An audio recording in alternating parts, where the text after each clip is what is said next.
মুন্সিগঞ্জের গজারিয়া উপজেলার গুয়াগাছা ইউনিয়নে জলদস্যুদের অত্যাচার, নির্যাতন ও নিপীড়নের কারণে গ্রাম ছাড়া শতাধিক পরিবারের সদস্যরা মানববন্ধন করেছেন। রোববার দুপুরে মুন্সিগঞ্জ প্রেস ক্লাবের সামনের সড়কে এ মানববন্ধন কর্মসূচি পালন করেন তারা।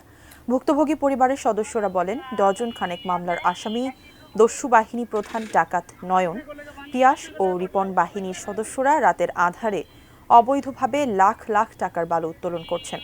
এ কারণে গ্রামবাসীর শত শত একর ফসলি জমি বিলীন হয়ে গেছে। জলদস্যুদের এসব কর্মকাণ্ডের প্রতিবাদ করায় ভুক্তভোগীরা ঘর ছাড়া। এসব জলদস্যুদের গ্রেপ্তার করতে প্রশাসনের প্রতি দাবি জানান তারা।